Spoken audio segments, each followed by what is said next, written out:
Good morning everyone. তো এখন বাজে সকাল 5টা। তোমরা হয়তো ভাবছো এত সকালে উঠে আমি কি করছি। বিকজ অফ আজ হচ্ছে বিশ্বকর্মা পুজো, আর প্রতি বছরই আমাদের বাড়িতে বিশ্বকর্মা পুজো করা হয়।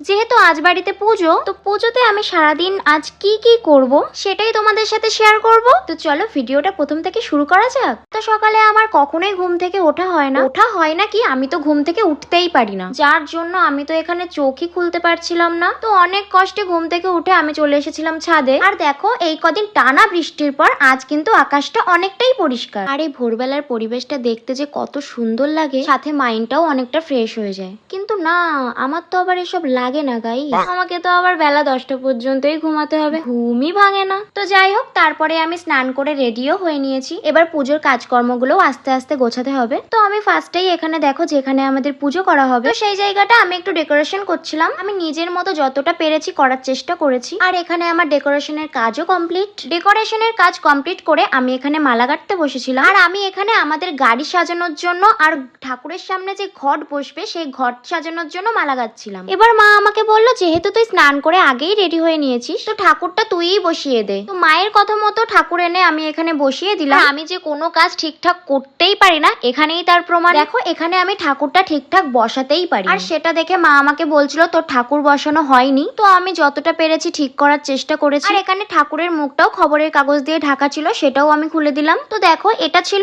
এবছরের আমাদের বাড়ির বিশ্বকর্মা ঠাকুর। আর ঠাকুরটা কেমন হয়েছে তোমরা আমাকে কমেন্ট করে জানিও। আর তারপর এখানে আমি ঠাকুরের পায়ের কাছেও ফুল দিয়ে সাজিয়ে দিয়েছিলাম।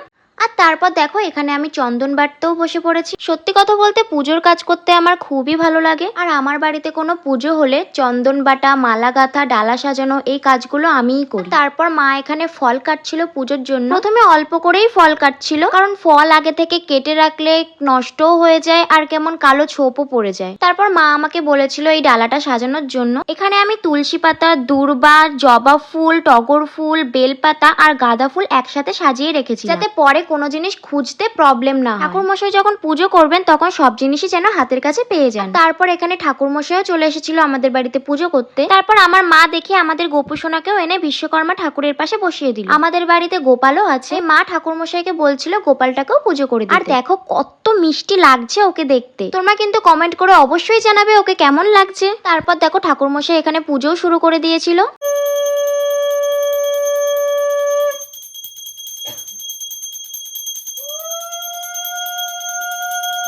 বাড়ির পুজো শেষ করে ঠাকুরমশাই চলে এসেছিল আমাদের গাড়িটাকেও পুজো করতে। আর আমার বাবা কিন্তু গাড়িটাকে খুব সুন্দর করে সাজিয়ে রেখেছিল। পুজোর সবকিছু কমপ্লিট হয়ে যাওয়ার পর মা এখানে আমাকে চন্দ্রনামেত্য দিয়েছিল। ওটা খেয়েই বসে পড়েছিলাম আমি প্রসাদ খেতে, কারণ অনেকক্ষণ ধরেই উপোস করে আছি।